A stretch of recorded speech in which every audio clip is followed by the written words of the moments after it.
Luffy's amazing new form. This is a theory I discussed in my previous video where we talked about Kaido and how he's going to shake up the world because he is pissed that the CP0 agent got in the middle of their fight. So to continue where we left off, some are probably wondering where's the left that we offed at, but no matter, I'll muster up some courage and catch you up. Is this nigga serious? Boo, tomato, tomato, tomato. Okay, anyways, theory time. Like epic trending in Japanese places theory time. And it may cause some conflict, which may cause some people to virtually throw hands because there are many people who are claiming this theory to be their own. I'm gonna come right out and say this now. This is not mine, but I've done some of my own research and wrapped it up in a nice cute bow, sort of like Baby Ace when we see him for the first time.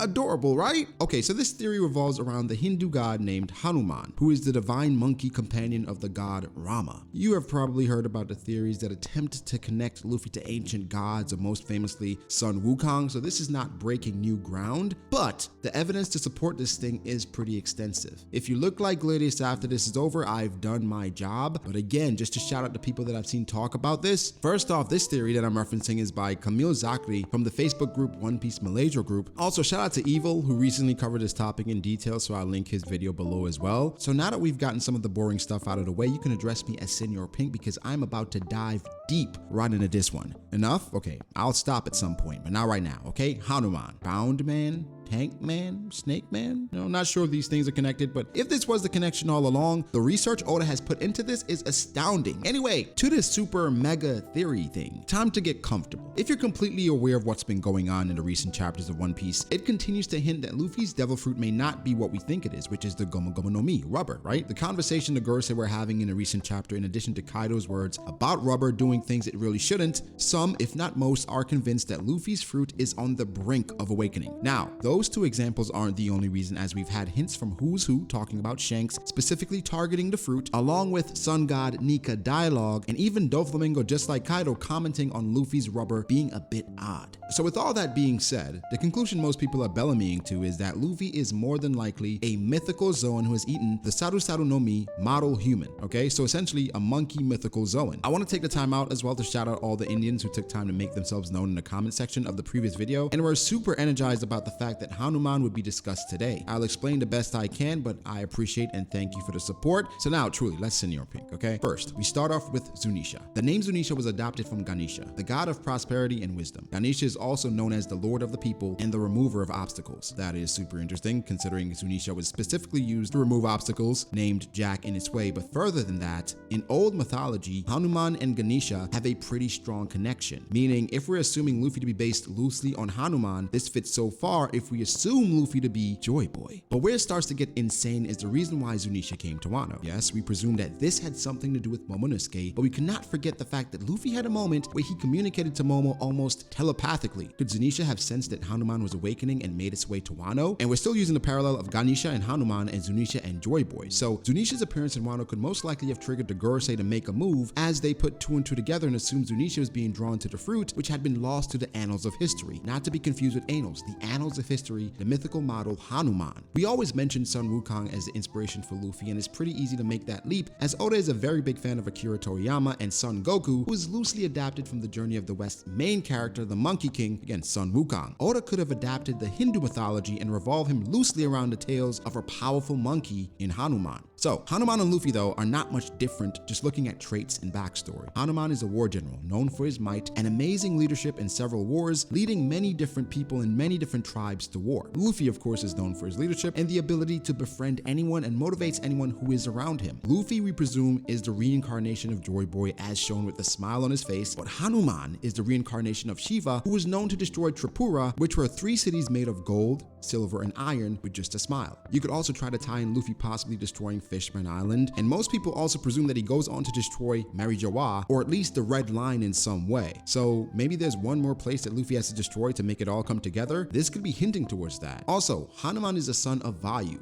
the god of wind and air. Luffy is the son of Dragon, and many speculate him to be the user of the wind devil fruit, if not straight up the ancient weapon Uranus, which translates to sky or heaven. So at this point, you're probably still asking about the rubber and the Gomu Gomu no Mi. Well, check this out. If you click that subscribe button, you will realize that it has the properties of both rubber and gum, and therefore, once you subscribe, you will not be able to unsubscribe. So, hey man, it's up to you, but once you're here, you're stuck with us, okay? Anyway, Hanuman was actually once caught while attempting to save Saita, the wife of Ramayana. When the enemy tried to burn his tail, he evaded the fire by changing the length of his limb. Luffy, of course, is a rubber man and he can stretch. But if we go by what's being hinted, his fruit was actually a cover-up based on the basic effect of the fruit, which was transforming to rubber. But in actuality, before the fruit has awakened, he only has access to one ability, which then somewhat explains the rubber. As documented by numerous people, it's doing things it probably should not do, which is basically telling us there's a lot more to Luffy's fruit than it just being rubber. The connections do not stop there, as the limbs of this stretch to even Sun God Nika, Joy Boy, and Luffy. Stay with me. Hanuman once tried to eat the sun. Of course, Luffy never tried this. The recent mention of the sun god Nika, and more than likely it being connected to Luffy, it does make one think. And also, Hanuman once tried to eat the sun thinking it was a fruit.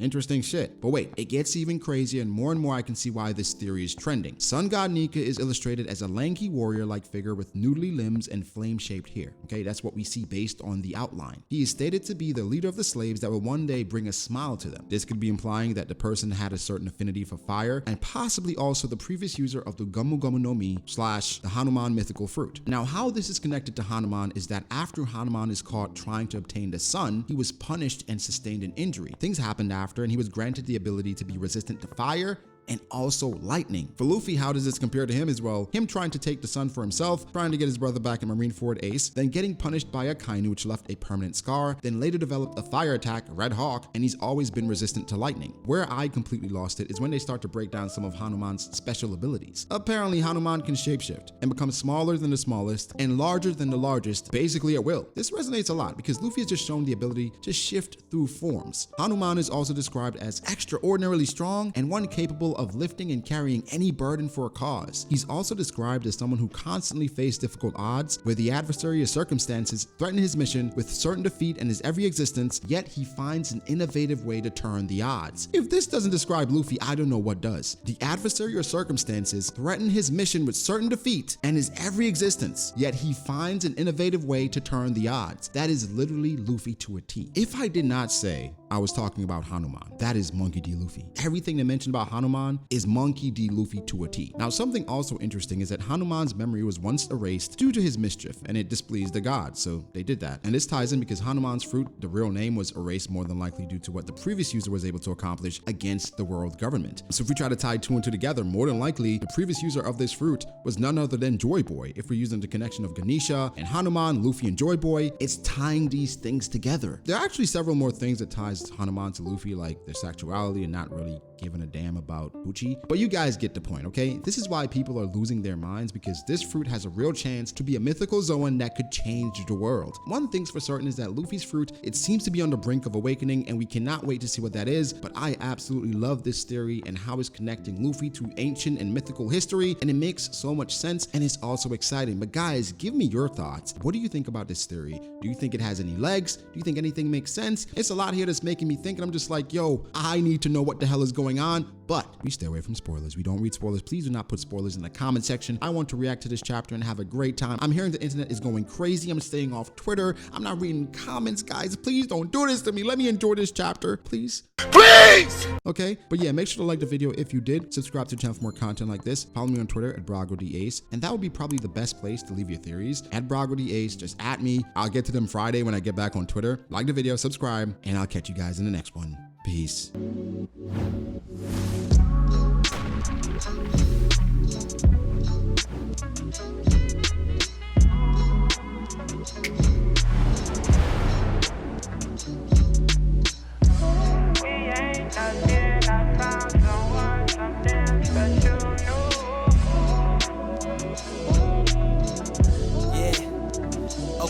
I start doubting me, I felt lost.